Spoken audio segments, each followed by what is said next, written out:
بوست نمبر 1.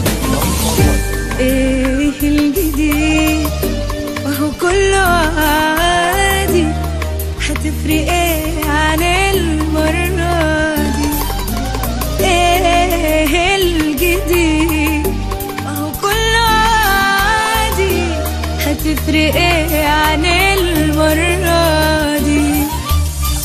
يمكن عالجرح انا خدت عليه وخد عليا وبقينا